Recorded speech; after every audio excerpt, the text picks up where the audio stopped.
இப்ப சமீப காலமாக நம்ம பார்த்தோம் என்று சொன்னால் இந்த குடும்ப அமைப்புகளை சீரழிக்கக்கூடிய பாழாக்கக்கூடிய பலவிதமான கெட்ட சிந்தனைகள் மக்கள் மத்தியில இன்று தூவப்படுகின்றன. கெட்ட சிந்தனைகள் விதைக்கப்படுகின்றன. என்ன கெட்ட சிந்தனை? குடும்பம்லாம் தேவை கிடையாது, நம்ம எப்படி வேண்டாலும் வாழலாம், குடும்பம்ங்கிற ஒரு வட்டத்துக்குள்ள நம்ம எதுக்காக இருக்க வேண்டும், ஒரு ஆம்பளை என்ன விரும்புறானோ அதையெல்லாம் செஞ்சுட்டு போறான், ஒரு பொம்பளை என்ன விரும்புகிறானோ அதையெல்லாம் அவன் செஞ்சுட்டு போறா, இதையும் ஒரு கட்டுக்குள்ள கொண்டு ஒரு கட்டுப்பாட்டுக்குள்ள கொண்டு வைக்க வேண்டும் என்றெல்லாம் ஒரு நச்சு கருத்துக்களை விதைத்து குடும்பம்ங்கிற ஒன்றை இல்லாமல் செய்வதற்கான முயற்சிகளை தீய சக்திகள் அறிவுஜீவிகள் என்ற பெயரிலே இன்றைக்கு செய்ய ஆரம்பித்திருக்கிறார்கள். அப்ப இந்த குடும்பம்ங்கிற செட்டப் எங்க எல்லாம் குலைகிறது? நம்ம ஆய்வு பண்ணி பார்த்தோம் என்று சொன்னால் 3 காரணங்களால் குடும்பம்ங்கிற அமைப்பு வீணா போகிறது. 3 காரணங்கள் தான் குடும்பத்தை சீரழிப்பதற்கு, குடும்பம்ங்கிற செட்டப்பை இல்லாமல் ஆக்குவதற்கு 3 விதமான செயல் திட்டங்களை சைத்தான் மனிதர்களுக்கு வகுத்து கொடுத்திருக்கிறான். அதுல ஒரு செயல் திட்டம் என்ன? ஒன்னு துறவரம். இந்த 3 குடும்பத்தை இல்லாமக்கக்கூடிய 3 திட்டங்கள்ல ஒரு திட்டம் என்னன்னு சொன்னா துறவரம் என்கிற ஒரு சிந்தனையை மனிதன் மத்தியில ஏற்படுத்துறான். துறவரம்னா என்ன? ஒரு ஆணுக்கு ஒரு பெண்ணு தேவை கிடையாது, ஒரு பெண்ணுக்கு ஆண் தேவை கிடையாது, அது மாதிரியான ஒரு உறவும் தேவை கிடையாது. நம்ம எல்லாவற்றையும் துறந்து விட்டு கடவுளுக்காகவே நம்ம என்ன செய்யணும்? நம்மளை அர்ப்பணித்துக் கொள்ள வேண்டும், கடவுள் தவம் இருக்க வேண்டும், நிஷ்டையில இருக்க வேண்டும், தியானத்தில் இருக்க வேண்டும், இப்படி எல்லாம் நம்ம கடவுளுக்காக நம்மை அர்ப்பணித்துக் கொள்ள வேண்டும் என்கிற ஒரு சித்தாந்தம் பல மதங்களில் நீங்கள் பார்க்கிறீர்கள். இது ஒரு உயர்ந்த நிலையாக எல்லா மதங்களிலும் கருதப்படுகிறது. எந்த மதத்தை எடுத்துக்கொண்டாலும் இவர்கள் ஞானிகளாக, உயர்ந்தவர்களாக, மகான்களாக, பெரிய அறிவாளிகளாக, நம்மளை எல்லாம் விட சிறந்த மக்களாக அவங்க கருதப்படுவாங்க. யாரு துறவரத்தில் இருக்கிறார்களோ, யார் குடும்ப வாழ்க்கை வேணாண்டு ஒதுங்கி இருக்கிறார்களோ அவங்க என்னமோ சிறந்தவர்களாகவும், யார் குடும்பத்தில் ஈடுபாடு காட்டுகிறானோ அவன் தாழ்ந்தவனாகவும் இன்றைக்கு மனித சமுதாயத்தில் என்ன செய்கிறார்கள்? கருதப்படுகிறார்கள். இந்த சிந்தனை அனைவருக்கும் வந்து வைங்க, மனிதர்கள் அழிஞ்சு போயிடும். ஏதோ இந்த சிந்தனையில் அதிகமான பேர் ஒண்ணு விழல, லட்சத்துல ஒருத்தங்கிற கணக்கில் வேண்டுமானால் இந்த மாதிரி சிந்தனைக்கு ஆட்பட்டவர்கள் இருப்பார்கள். இந்த வியாதி பரவி போய் ஆமா எல்லாரும் எப்படி செஞ்சா என்ன என்று 50 பேர் சாமியாரா போனான்னு வைங்க, என்னவாக? அதோட மனிதகுல முடிஞ்சு போயிடும். மனிதன் பிறக்க மாட்டான், மறுபடியும் உற்பத்தி ஆக மாட்டான், அவன் தான் கடைசியா இருப்பான். இந்த சிந்தனை அனைவருக்கும் வந்து விட்டது என்று சொன்னால் அதுதான் மனித குலத்தை அழித்து நாசமாக்கிவிடும். சாமத்தினால் வராமல் அழிச்சு போயிடுவாங்க. அப்ப அந்த மாதிரியான ஒரு நிலைமையில இந்த துறவரம், அதாவது கடவுளுக்காக வேண்டி நம்மளை தியாகம் பண்ணி கொள்வது இப்படிங்கிற ஒரு சித்தாந்தம் குடும்பத்தை சிதைக்கிறதுக்காக வேண்டி சைத்தானுடைய ஒரு மாய வலை. இது எல்லா மதங்களையும் சொல்லப்பட்டாலும் இஸ்லாம் மதம் இதை கடுமையா இருக்கிறது. எதை? இந்த துறவரம் என்பதை கடவுளுக்காக எங்களை நாங்கள் அர்ப்பணித்துக் கொள்கிறோம், கடவுளுக்காக வேண்டி ஆண் எங்களுக்கு வேண்டியதில்லை, பெண் எங்களுக்கு வேண்டியதில்லை, ஒரு ஆம்பளைக்கு பெண் வேண்டியதில்லை, பெண்ணுக்கு ஆண் வேண்டியதில்லை என்கிற மாதிரியான ஒரு நிலை இஸ்லாத்துல கடுமையாக வன்மையாக கண்டிக்கப்படக்கூடிய ஒரு கலாச்சாரமா இருக்கிறது. ஆனாலும் நம்ம ஒரு 20-25 ஆண்டுகளுக்கு முன்னால் வாழ்ந்த தமிழகத்தில் இருந்த நம்முடைய முன்னோர்களை எடுத்துக்கொண்டோமே ஆனால் அவங்களும் இந்த தாக்கத்துக்கு உட்பட்டு இருக்கிறாங்க. எந்த தாக்கத்துக்கு? இந்த மாதிரி கடவுள் இறைவனுக்காக வேண்டி துறவரம் செய்வது, இறைவனுக்காக வேண்டி குடும்ப வாழ்க்கையை அர்ப்பணித்துக் கொள்வது நல்லது, அப்படி செய்கிறவர்கள் சிறந்தவர்கள், அப்படி செய்கிறவர்கள் மகான்கள், அப்படி செய்யக்கூடியவர்கள் பாராட்டுக்குரியவர்கள் என்றெல்லாம் ஒரு சிந்தனை நம்ம மக்கள்கிட்ட இருந்தது. அந்த நோய் இப்பதான் ஒரு ஏகத்துவ எழுச்சி வந்த பிறகு அது தப்புங்கிற சிந்தனை பரவலா வந்திருக்கிறது. அதுக்கு முன்னாடி எல்லாம் இந்த மாதிரி இருந்தவர்கள் அவுளியாக்களா கருதப்பட்டாங்க. எந்த மாதிரி? கல்யாணமும் பண்ணாம ஒருத்தர் இருந்தார் வைங்க, அவர் எப்படிப்பட்ட மகான் தெரியுமா? கல்யாணமும் பண்ணல, அவர் கல்யாணம் பண்ணாமல் இருப்பது மகான் என்பதற்கு என்னவா இருந்துச்சு? ஒரு அடையாளமாக கருதப்பட்டுச்சு. ஆனால் இது இஸ்லாம் ஏற்றுக்கொள்கிறதா? எந்த அளவுக்கு என்று சொன்னால் இஸ்லாத்தின் பெயரால இந்த திருமண வாழ்க்கையை ரொம்ப கேவலமாகவும் கொச்சையாகவும் விமர்சித்த ஞானிகள் எல்லாம் இங்க இருந்திருக்கிறார்கள் தமிழகத்தில். மகான்கள் என்ற பெயரில, ஞானிகள் என்ற பெயரில, அவுளியாக்கள் என்ற பெயரில திருமணம் மகா கெட்டது. அதுக்கு உதாரணமாக சொல்வதாக இருந்தால் குணங்குடி மஸ்தான் ஒருவரை சொல்லலாம். அவர் என்ன பண்ணாரு? அவர் தன்னை ஞானின்னு சொல்லிக் கொண்டார். அவரை மக்கள் அவுளியா, மகான், பெரியார் என்று நினைச்சாங்க, அவரை மதிச்சார்கள். அவருக்கு தர்கா கூட இங்க இருக்கிறது, தண்டையார்பேட்டையில் என்ன இருக்குது, அவருக்கு தர்கா கூட கட்டி வைத்திருக்கிறார்கள். அவர் என்ன செய்யறாரு தெரியுமா? அப்படி அவர் சொல்றாரு, அவருடைய கவிதையில சொல்றாரு, ரொம்ப ரொம்ப கேவலமா கல்யாணத்தை பத்தி, குடும்ப வாழ்க்கையை பத்தி ரொம்ப இழிவாகவும் கேவலமும் அசிங்கமாகவும் பெண்களை தரக்குறைவாகவும் என்ன செய்யறாரு அவர் ஏசுகிறார் தன்னுடைய கவிதையில. எப்படி செய்யறாருன்னு கேட்டா, சங்கையும் போக்கி சதிமானமாக சகசண்டி ஆக்கி வித்திடுவாள். இந்த பொம்பளை இருக்கால, நமக்குரிய மரியாதையெல்லாம் போக்கிடுவானாம். வெக்கங்கட்ட செயல நம்மளை ஈடுபட வைத்து பொம்பளை பத்தி திட்டுறாரு, ஆக்கி வைத்து விடுவாள். வெகு பங்கப்படுத்தி விட்டுடுவாள். பங்கம்னா கேவலம், ரொம்ப கேவலப்படுத்தி விட்டுருவாள். அந்த மங்கையர் ஆசை வைத்த ஐயையோ வையத்தில் பெண் கொண்ட பேர்பட்ட பாட்டையும் கேட்டையும் பேசுவோமே நெஞ்சமே. இந்த மாதிரி பொம்பளை மேல ஆசை வச்சு இந்த மாதிரி கேடு கட்டு போயிட்டியடா, உன்னுடைய பாட்டை பத்தி பேசுவோமா, உன்னுடைய கேட்டை பத்தி பேசுவோமான்னு அவர் கேட்கிறாரு. பெண்கள்னா என்னவா, நம்முடைய மானத்தை வாங்கிடுவாள்வோ, நம்மளை கேவலப்படுத்திடுவா, நம்மளுடைய மரியாதையெல்லாம் இல்லாம ஆக்கிடுவா அப்படின்னு இஸ்லாத்தின் பெயரால இவர் கவிதை எழுதுகிறார். இந்த கவிதைகள் ஒரு காலத்துல பள்ளிவாசல்ல எல்லாம் வைத்து படிக்கப்பட்டது. மஸ்தானுடைய பாடல்கள் என்ன செய்யப்பட்டது, பள்ளிவாசல்ல வைத்து படிக்கப்பட்டது. அது மாதிரி தங்க நகையும், இதெல்லாம் பொம்பளை கேட்கத்தான் செய்வா, அதெல்லாம் பயங்கரமான குற்றம் அவர் சொல்றாரு. தங்க நகையும் முகப்பணி சேலையும் காவனவே குரங்காட்டுவாள். தங்க நகை வேணும்பாலாம், நல்ல அலங்காரமான சேலை வேணும் குரங்காட்டுவாளாம். ஆம்பளை என்ன செய்வா, பெண் வந்து குரங்காட்டுவாள். ஆதியை தேடி அருள்பட நாடி அழுதழுது மடிபிடிப்பாள். ஆதினா அல்ல, ஆதியானவன் அவன் தானே. ஆதியை தேடி நம்ம துறவரத்துக்கு போக போனோம்னு சொன்னா மடியை பிடிச்சு விட மாட்டான், அழுதழுது மடியை பிடிச்சுக்கிருப்பா, போகாதேன்றுவாளாம். நீதான் ஏதென்னை விட்டு பிரிவதும் என்றவள் ஏங்கி ஏங்கி துடி துடிப்பாள். அல்லாஹ்வுக்காக வேண்டி நம்ம ஏதாவது தியானம் செய்யலான்னு போனோம்னு சொன்னா அது துடி துடிப்பாள், விடமாட்டா. நாடி குறுவடி தேடி நடக்கிற நற்செயலை கசப்பாக்குவாள். குறுவடினா ஷேக் முரீது, ஷேக் இருக்கார்ல ஞானி, அவருடைய குறுவடியை பின்பற்றி போகலான்னு போனா அதையும் வந்து கசப்பானது ஆக்கிடுவா. அப்படிலாம் போயிடாத, முறிதெல்லாம் வாங்கிறாத, என்னோடவே இரி என்று இந்த பொம்பளை சொல்லுவா. அது மாதிரி ஓடி திரிந்தே இளைந்து பணங்கள் ஒரு காலை தேடென்று தாக்குவாள். ஓடி போய் பணம் காசன நிறைய அள்ளிக்கிட்டு வா அப்படின்னு சொல்லுவாளாம். அது மாதிரி தேடும் பொருள் தனை காணும் எதிர் தேசத்தில் யார் என்று தூக்குவாள். தேடி இருந்து பணத்தை கொண்டாந்து போட்டு வை, உன்னைய மாதிரி ஆளே கிடையாதுன்றுவா. அப்படிலாம் கேவலப்படுத்துறாரு. பெண்களை வந்து பொம்பளை நாடாத, பொம்பளை நச்சு பாம்பு மாதிரி என்று ரொம்ப கேவலம் இப்படிலாம் பேசுகிறாரு. அது மாதிரி ஆடென்றும் மாடென்றும் வீடென்றும் தேடென்றும் ஆண்டவனை மறப்பாக்குவாள். ஆடு மாடு வீடு இதெல்லாம் தேடிக்கிட்டு வான்னு சொல்லி ஆண்டவனை மறக்க செஞ்சிருவா. இப்படி எல்லாம் இஸ்லாத்தின் பெயராலேயே இந்த துறவரத்தை, அதாவது குடும்ப வாழ்க்கை வேணாம், அவரவர்கள் தன்னை மட்டும் காத்துக்கிட்டு போங்க என்று சொல்லக்கூடிய ஒரு சித்தாந்தம் இஸ்லாம் மார்க்கத்துக்குள்ளேயே முஸ்லிம்களுக்குள்ளேயே ஒரு நல்ல சித்தாந்தமாக வைக்கப்பட்டதுக்கு இதெல்லாம் ஆதாரமாக இருக்கிறது.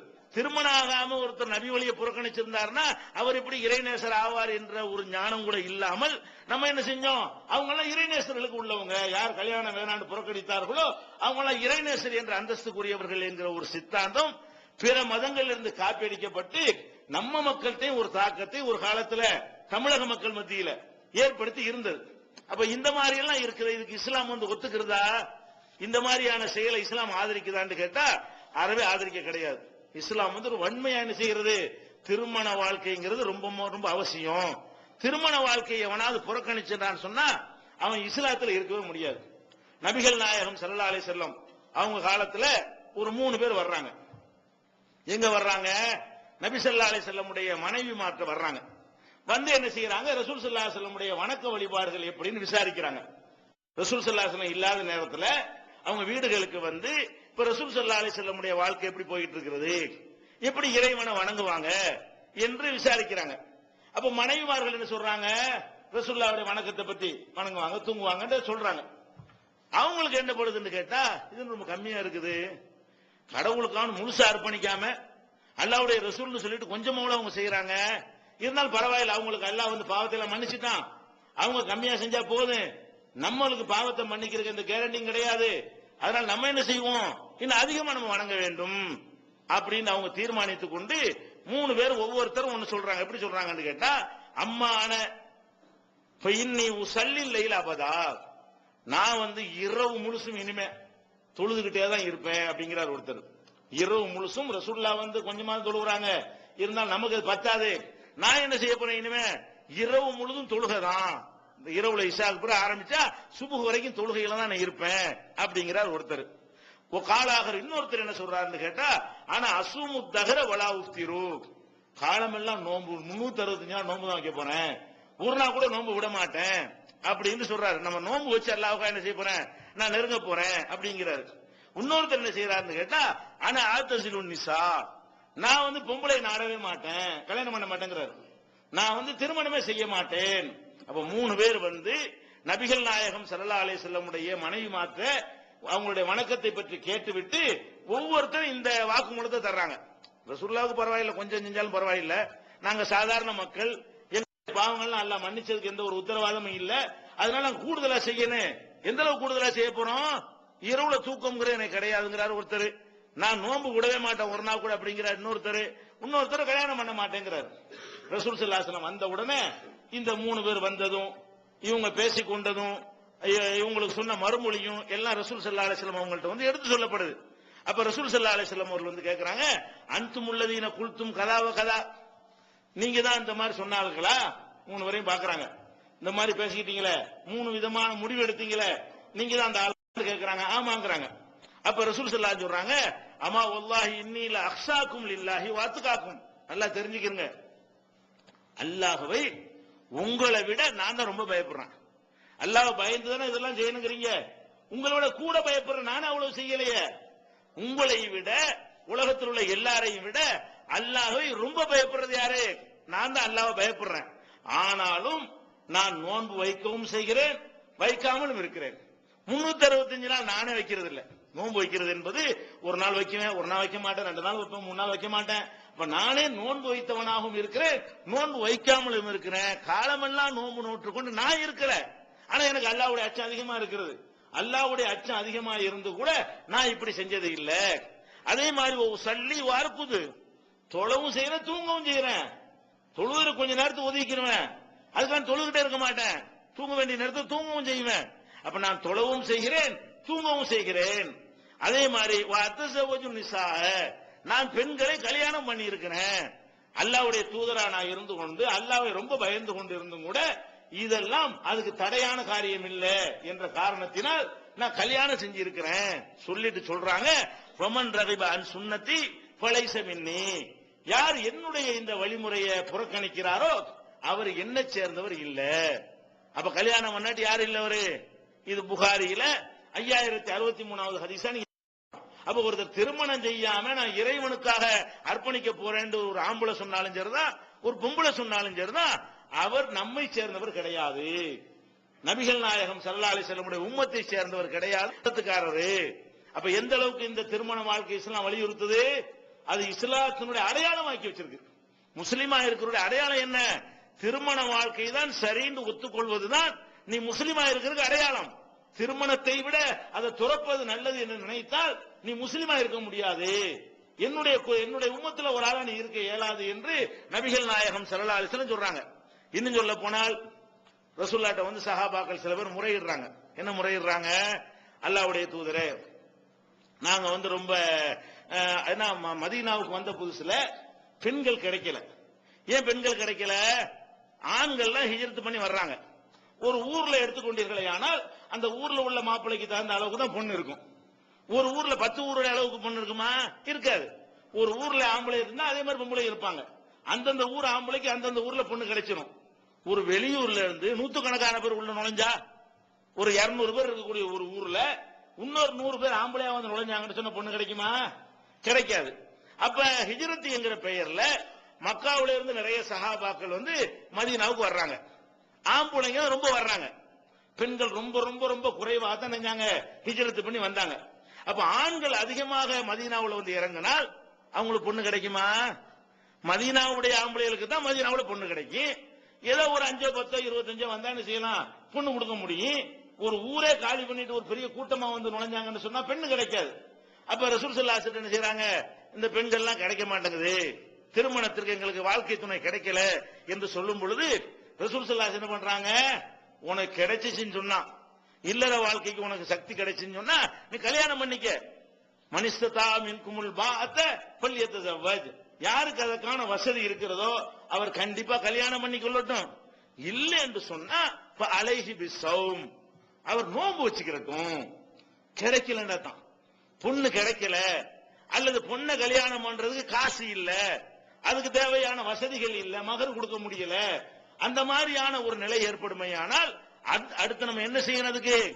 நோன்பு வைத்துக் கொண்டு நம்மளை கட்டுப்படுத்திக் கொள்ளணுமே தவிர துறவரந்தும் செஞ்சிடக்கூடாது. நோன்புக்கு நினைக்கிறோம் விட்டுலாம்ல. நோன்பு வைத்துக் கொண்டோமே ஆனால் பசி வந்துட 10 பறந்து போன்னு சொல்லுவாங்க. பசியில் இருக்கக்கூடிய நேரத்தில் இந்த மாதிரியான உணர்வுகளுக்கு நாட்டம் இருக்காது. வேற மாதிரியான தப்பு தண்டா செய்வதற்கு என்ன செய்யாது, மனசுல தூண்டுதல் குறைவா இருக்கும். அதனால் நோன்பு வைத்துக் கொண்டு உங்களை என்ன செஞ்சுக்கிறீங்க, கட்டுப்படுத்திக் கொள்ளுங்கள் என்று சொல்லி திருமணம் செய்வது அப்படி வலியுறுத்துறாங்க. கிடைக்காட்டி நோன்பு வச்சுக்க, கிடைச்சா கல்யாணம் பண்ணிக்க. அப்ப கிடைக்குமே ஆனால் உனக்கு வாய்ப்பு இருக்குமே ஆனால் கல்யாணம் தான் பண்ணணுமே தவிர இல்லாட்டி தான் என்ன செய்யணும், நோன்பு வைக்க வேண்டும் என்கிற அளவுக்கு இல்லற வாழ்க்கையை இஸ்லாம் ரொம்ப வலியுறுத்தி சொல்லக்கூடிய ஒரு காட்சியை பார்க்கிறோம். அதே மாதிரி நபிகள் நாயகம் ஸல்லல்லாஹு அலைஹி வஸல்லம் அவங்கள்ட்ட யுத்த களத்துக்கு போறாங்க இல்லையா, ஒரே போர் தானே அந்த காலத்துல. எதிரிகள் சண்டைக்கு வர்றதும் போறது, பாதி வாழ்க்கை பொருளே போயிடும். சஹாபாக்களுடைய பாதி வாழ்க்கை போர்க்களத்துக்காக பிரயாணம் பண்ணி போறாங்க, அதுலயே போயிடும். பிரயாணத்துல போகக்கூடிய நேரத்துல அவங்க அவங்களுடைய உணவு அந்த முறைகளுக்கு ரொம்ப ஒரு ஒரு ஆசை அதிகரிக்கும். இந்த பேரிச்சம்பழம் இந்த மாதிரி உணவுகளுக்கு என்ன செய்யும், ஆசைகள் ரொம்ப அதிகமா இருக்கும். அப்ப பெண்கள் வாழ்க்கை துணை கிடைக்காது. அப்ப ரசூலுல்லாஹ் அல்லாஹ்வுடைய தூதரே, ரொம்ப சிரமமா இருக்கிறது, எங்களுக்கு கட்டுப்படுத்திக் கொள்ள முடியல, அதனால நாங்க வேண்டால் ஆண்மைக்கு செய்யட்டுமா? இந்த துறவரத்துக்கு அடுத்து அதுக்கு மேல உள்ள ஸ்டேஜ் இது. துறவரம்னா அந்த ஆசையை வைத்துக் கொண்டே கட்டுப்படுத்துறதா சொல்வது. இது என்னது, அந்த ஆசையே வராது, அந்த ஆண்மையை எடுத்துறது. அந்த காலத்துல ஏதோ மெத்தட்ல என்ன செய்வாங்க போல இருக்கு, செய்வாங்க, மிருகங்களுக்கு எல்லாம் செய்வாங்க இல்லையா, அந்த மாதிரி ஆண்மை நீக்கம் செய்து கொள்வது. அப்ப அவங்க என்ன கேட்கிறாங்க, அல்லாஹ்வுடைய தூதரே, நாங்க ஆண்மையவே எடுத்துட்டுமா, ஆண்மை நீக்கம் செஞ்சிருட்டுமா என்று கேட்கிறாங்க. அப்ப ரசூல் ஸல்லல்லாஹு அலைஹி வஸல்லம் என்ன செய்யறாங்க, அதெல்லாம் செய்யக்கூடாது, எந்த ஒரு காரணத்தினாலையும் அந்த ஆண்மையை நீக்கிக் கொள்ற வேலையை நீங்க செய்யக்கூடாது என்று தடுத்தார்கள். இது புகாரில் 5071, 4615, 5076 ஆகிய ஹதீஸ்கள் இதை பார்க்கலாம். அப்ப ஆண்மை நீக்கம் செய்வதற்கு மார்க்கம் தடுக்குதுன்னா என்ன அர்த்தம், கல்யாணம் தான் பண்ணணும், எப்படியா கஷ்டப்பட்டு தேடி கிடைக்கிற இடத்துல கல்யாணம் பண்ணு, கல்யாண ஆசை வருது என்ற காரணத்திற்காக வேண்டி அந்த ஆண்மையை நீக்கிக் கொள்ளாதே அப்படிங்கிறாங்க. அது மாதிரி உஸ்மான் இப்னு மலூன் என்கிற ஒரு சஹாபி போய் ரசூலுல்லாஹ்ட்ட கேட்கிறாங்க, அல்லாஹ்வுடைய தூதரே, எனக்கு வாழ்க்கை கிடைக்க மாட்டேங்குது, பெண்கள் தட்டுப்பாடா இருக்கிறது, மனைவிமார் இல்லாம எனக்கு ரொம்ப சிரமமா இருக்கிறது, அதனால எனக்கு அனுமதி தாங்க. எதுக்கு அனுமதி தாங்க, ஆண்மையை நீக்கிக் கொள்வதற்கு அனுமதி தாங்க என்று கேட்ட பொழுது நபிகள் நாயகம் ஸல்லல்லாஹு அலைஹி வஸல்லம் தடுத்துட்டாங்க. அவருக்கு மாத்திரம் அனுமதி கொடுத்திருந்தால் லக்த் செய்னா, நாங்க நிறைய பேர் அப்படி பண்ணிருப்போம். சாத் இப்னு அபீ வக்காஸ் சொல்றாரு, உஸ்மானை விட்டு அப்படி ஆழம் பாக்குறாங்க, உஸ்மான்ங்கிற சஹாபியை விட்டு நீங்க போய் கேட்டு பாருங்க, ரசூலுல்லாஹ் உங்களுக்கு பர்மிஷன் கொடுத்துட்டான்னு வைங்க, நம்ம எல்லாரும் மாதிரி பண்ணி கெட்டு போயிடக்கூடாதுல. பெண்களுடைய பெண் இல்லாத ஒரு சமயத்தில் அந்த உணர்வுகள் வேற மாதிரி தப்பு தண்டா செய்யக்கூடாது என்பதற்காக வேண்டி இந்த ஆண்மையை நீக்கிக் கொள்ளலாம்னு கேட்கிறாங்க. அப்ப என்ன செய்யப்படுது, ரசூலுல்லாஹ் தடுத்துட்டாங்க. அவங்க அனுமதி கொடுத்திருப்பார்களே ஆனால் நாங்கள் அந்த மாதிரி செஞ்சிருப்போம், நிறைய சஹாபாக்கள் ஆண்மையை நீக்கி இருப்போம் என்று சொல்கிறார்கள். அப்ப இதுல எதுக்கு என்ன விளங்குகிறது, ஒரு மூமின் முஸ்லிமாக இருக்கக்கூடியவன் எந்த ஒரு காரணத்தினாலையும் கல்யாணம் வேணாங்கிற ஒரு முடிவுக்கு வரக்கூடாது. கிடைக்கலையா அப்ப நம்ம அதை கண்ட்ரோல் பண்ணுவது நோன்பு வைத்துக் கொள்ள வேண்டும். அந்த நோன்பை தாண்டி வேற கண்ட்ரோல் பண்ணக்கூடாது, ஆண்மை நீக்கிக் கொள்ற அளவுக்கு எல்லாம் போயிடக்கூடாது. நோன்பு வைத்துக் கொண்டு அதிகமான நோன்புகளை வைத்து அந்த திருமணம் அமைகிற வரைக்கும் நம்மளை நெறிப்படுத்திக் கொள்ளணும் என்று மார்க்கம் சொல்றதே தவிர அல்லாஹ்வை நெருங்குறதுக்காக வேண்டிய எல்லாரும் தியாகம் பண்ணிட்டு போங்க என்று சொல்லவே இல்லை. அடுத்தது மார்க் அடிப்படையில் இது ஒரு பக்கம் இருக்கு. நம்ம சிந்திச்சு பார்த்தா கூட அந்த குடும்ப வாழ்க்கையில இல்லாம துறவரம் இருக்கிறாங்கல்ல, இந்த துறவரம் என்பது ஒரு போலித்தனம் இருக்கு. நீங்க சிந்திச்சு பார்த்தா விளங்கும். துறவரம்டா என்ன, எதையும் ஆசைப்படக்கூடாது, எதுலையுமே விருப்பம் இருக்கக்கூடாது, இறைவனுக்காக அனைத்தையும் துறந்து விட வேண்டும். இதான துறவரம். துறவுனா என்ன அர்த்தம், அல்லாஹ் இறைவனுக்காக வேண்டி கடவுளுக்காக வேண்டி எங்களுக்கு இந்த உலகத்துல ஒண்ணுமே வேண்டாம் அப்படின்னு ஒரு முடிவுக்கு வர்றது. இப்படி துறக்கிறேங்கிறாங்களே, இதுல உண்மையாளர்களா இருந்தா ஆடையை தொங்குறாங்கிறான், என்ன செய்யறான், கொண்டாட்டி வேணாங்கிறான், சரி போயிட்டு போ. அதுக்கப்புறம் என்ன செய்யறான், ஆடையும் நிர்வாணமா போறான், கடவுளுக்காக வேண்டி டிரெஸ் ஒண்ணு இருந்தா அது ஒரு ஆசை தானே, அந்த ஆசையும் விட்டுறேன் அப்படிங்கிறான். ஆனா இப்படி எல்லாம் சொல்லக்கூடியவன் சோத்தை துறக்கிறானா, இதை துறக்கிறான்ல, அது ஒரு ஆசை தானே, சாப்பிடணுங்கிற ஒரு ஆசை தானே, நான் கடவுளுக்காக நான் சாப்பிடாம இருப்பேன். அப்ப என்ன விளங்குது, அது முடியாது. சாப்பிடுவது தேவை, இல்லாட்டி வாழ முடியாதுன்னு விளங்குறான்ல. அப்ப துறக்கிற ஆசையை துறக்கிறேன்னு சொன்னா சட்டை ஆசைப்படக்கூடாதுங்கிறான், வேட்டி ஆசைப்படக்கூடாதுங்கிறான், பனியன் ஆசைப்படக்கூடாதுங்கிறான், பெண் ஆசைப்படக்கூடாதுங்கிறான். அதே மாதிரியான ஒரு ஆசை தானே திங்கிறது. திங்கிறது மட்டும் விட மாட்டான், திருவோட்டை தூக்கிட்டே போவான். மத்த சாதாரண துறந்தன இருக்கான அவன் சாப்பாட்டு பாத்திரம் தூக்கிட்டு தெரிய மாட்டான். நம்ம எல்லாம் ஆசையை துறக்காத ஆளுங்க இருக்கான்னு பாத்திரம் தூக்கிட்டே தெரியும். அவங்க சாப்பாட்டு பாத்திரத்தை விடவே மாட்டாங்க, திருவோடு கையில வைத்துக் கொண்டு. அவனுக்கு அது ரொம்ப ஆசையா இருக்கு. இதெல்லாம் சேர்த்தாலும் ஒண்ணு வச்சுப்பான். அப்ப சாப்பாடு இல்லாமல் வாழ முடியலன்னு விளங்குதா இல்லையா? அப்ப ஆசையை துறக்குதல் என்பது போலி, யாராலையும் துறக்க இயலாது என்பதற்கு இது ஒரு முக்கியமான காரணமாக இருப்பதை நீங்கள் பார்த்துக் கொள்ளலாம். அடுத்தது என்னன்னு கேட்டா, இந்த ஆசையை துறக்கிறாங்க, அது முடியுமா? முடியும். நம்ம உலகத்துல பாக்குறோம், யாரெல்லாம் இந்த ஆசையை துறந்ததாக சொல்கிறார்களோ அது ரெண்டு விதமா அவங்க இருப்பாங்க. ஒண்ணு அவங்க பெண்ணோட தனிமையாக இருக்கக்கூடிய வாய்ப்பை பெற்றிருக்க மாட்டார்கள். அவன் ஒண்ணு செய்ய முடியாதுல. காட்டுல போய் கிடக்கிறான்னு வைங்க, காட்டுல கடந்து அவன் மட்டும் இருந்தானா யார போய் கெடுக்க போனாங்க? சும்மா இருந்துட்டு போயிடலாம். காட்டுல போய் கடந்துட்டான்னு சொன்னா அந்த பெண் சுகம் இல்லாமல் அவன் பாட்டுக்கு என்ன செய்யலாம், இருக்க முடியும். இப்படிப்பட்டவன் வேண்டுமானால் அந்த மாதிரி ஆசை இல்லாம இருந்துருவான். வாய்ப்பு கிடைச்சுன்னு வைங்க, யாரும் அண்ணன் கெட்டு போயிடானா இல்லையா? யாரெல்லாம் துறவரம் போனார்களோ அவங்க பல பேர் என்ன செஞ்சாங்க, நாரி போன காட்சியை பார்த்தோம். பெரிய பெரிய லெவல்ல இருந்தவங்க, உச்சமான நிலையில் வைத்து மதிக்கப்பட்டவர்கள் எல்லாம் கூட என்ன செஞ்சிட்டாங்க, இந்த ஒரு தனிமையும் சந்தர்ப்பமும் வாய்ப்பும் கிடைக்கும் பொழுது, ஒரு பெண்ணோட தனியா இருக்கலாம் என்கிற ஒரு சூழ்நிலை வரும் பொழுது அந்த துறவரம் எல்லாம் பொய்ன்னு காட்டிடுறாங்க.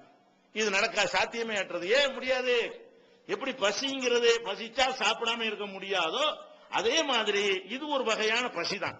ஆணா இருந்தாலும் பெண்ணா இருந்தாலும் இது ஒரு பசின்னு சொல்லும் பொழுது அதுக்கு முறையான தீனியை கொடுக்கணுமே தவிர, தீனியை கொடுக்க மாட்டோம்னு சொன்னா என்னவாயிரும், திருடு திங்கிற மாதிரி வந்துடும். தப்பான முறையில் அனுபவிக்கிற மாதிரி தான் கொண்டே விடும். ஹலாலான சாப்பாடை போட்டு திருட மாட்டான், சாப்பாடு இல்லைன்னு என்ன செய்வான், திருடி திங்கிற மாதிரி வந்துருதா இல்லையா? அதை விளங்காம நடைமுறைக்கு சாத்தியமற்ற ஒரு சித்தாந்தத்தை உலகத்துல சொல்லி கெடுக்க பாக்குறாங்க. அது நடக்கல. பெரும்பாலும் அதிகமான மக்கள் என்ன செய்யறது இல்ல, அதை கேட்டுக்கொள்வதில்லை. ஆனாலும் அது சிறந்தது நினைக்கிறாங்க. நமக்கு செய்ய முடியல, இவங்க செஞ்சுக்கிட்டு இருக்கிறாங்க மகான்கள் என்கிற அளவுல இன்னைக்கு பிற மதத்து மக்கள்கிட்ட துறவரத்தை பற்றி ஒரு நம்பிக்கை இருக்கிறது. அது போக எல்லாத்தையும் திறந்துடும் வைங்களேன், எல்லாத்தையும் திறந்துட்டான்னு சொன்னா இவன் செய்யற நன்மையை விட உள்ள இருக்கிறாங்கல்ல குடும்பத்துல அவங்க அதிக நன்மை செய்வாங்க. ஏன்? எல்லாத்தையும் திறந்த ஒருத்தன் பெத்த தாயை கவனிக்கிறதுக்கு நன்மை கிடைக்குமா? அது அவனுக்கு கிடைக்குமா? அவன் அதையும் திறந்துடுறானே. திறக்கிறேன்னு தாயும் இல்ல, பிள்ளையும் இல்ல, அண்ணனும் இல்ல, தம்பியும் இல்ல, மாமானும் இல்ல, மச்சானும் இல்ல, ஒண்ணும் இல்ல ஆயிடுத.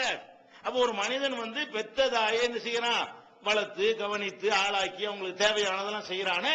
இதனால எவ்வளவு பெரிய நன்மை கிடைக்கும்.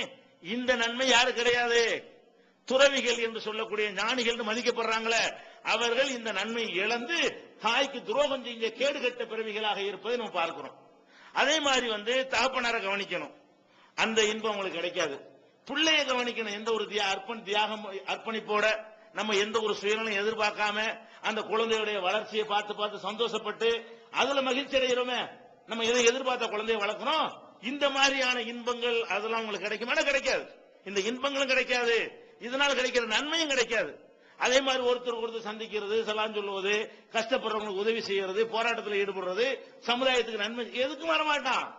ஆக சாதாரண மக்கள்கிட்ட இருக்கக்கூடிய நிறைய நல்ல விஷயங்கள் யார்கிட்ட இருக்காது, இந்த துறவரம்ங்கிறவன் இருக்காது. ஒன்னா நம்பர் சுயநலவாதி. அவன் என்னைய காப்பாத்துறேங்கிற பேர்ல என்ன செய்யறான், அவன் பாட்டுக்கு ஒதுங்கி போயிடறான தவிர என் அப்பனையும் நான் கவனிக்க மாட்டேன், எங்க ஆத்தாவையும் கவனிக்க மாட்டேன், அண்ணன் தம்பியும் கவனிக்க மாட்டேன், ஊர் உலகம் எக்கேடு கெட்டாலும் கவனிக்க மாட்டேன், எவ்வளவு பெரிய பிரச்சனைகள் அநீதி இழைக்கப்பட்டாலும் அதுக்கு நான் குரல் கொடுக்க மாட்டேன், அரசாங்கத்தை எதிர்க்க மாட்டேன், தீமைகளை கண்டு பார்த்துக்கிட்டே தான் இருப்பேன், நான் ஒண்ணும் சொல்ல மாட்டேன். இப்படியாக போனார்களே. ஆனால் இது உயர்ந்த ஸ்டேஜா மட்டமான ஸ்டேஜா, உள்ளதுல கழிப்பட்ட ஒரு ஸ்டேஜ், இது கீழ்த்தரமான ஒரு ஸ்டேஜ். இது இந்த ஒரு ஸ்டேஜை உயர்ந்த நிலை என்று நினைக்கிறார்கள். இந்த ஒரு சித்தாந்தம் குடும்பங்களை சீரழிக்கும். இதை எல்லாரும் ஏற்றுக்கொள்ள ஆரம்பித்தார்களே. ஆனால் குடும்பம்ங்கிறது இந்த வாழ்க்கை கணவன் மனைவி வந்த பிறகுதான் அப்புறம் தாய் தந்த அண்ணன் மாமா மச்சான் குடும்பம் எப்ப ஏற்படும், இந்த ஒரு செட்டப் இருந்தா தான் ஏற்படும். கணவன் மனைவிங்கிற இந்த செட்டப்புக்குள்ள இருந்து அவ்வளவு பிரிக்கிறது. இப்படி ஒண்ணு இல்லை என்று சொன்னா அண்ணன் இல்ல, இப்படி ஒண்ணு இல்லைன்னா தம்பி இல்ல, கணவன் மனைவிங்கிற ஒரு இணைப்பு இல்லை என்று சொன்னா அண்ணன் யார் தம்பி யாரு, அதான் ஒண்ணும் இல்லையே. கணவனும் இல்ல மனைவி இல்லை என்று சொல்லிவிட்டால் அண்ணன் தம்பிங்கிற கிடையாது, மாமா மச்சம் கிடையாது, சித்தப்ப பெரியப்பன் கிடையாது, தாத்தா பாட்டி கிடையாது, உண்மை இல்லாம போயிரு. அவன் மட்டும் தனித்தவன் ஆயிருவான். அப்ப இந்த குடும்பம்ங்கிற ஒரு அமைப்பை கெடுத்து நாசமாக்கக்கூடிய சித்தாந்தத்தில் முதலிடம் வகிப்பது எது? துறவரம். இதை இஸ்லாம் வன்மையாக கண்டிக்கிறது. ஒரு காலத்திலும் இந்த துறவரத்தை இஸ்லாம் ஏற்றுக்கொள்வதே கிடையாது. இது முதலாவது, குடும்பத்தை நாசமாக்கக்கூடியதுல முதலாவது இது.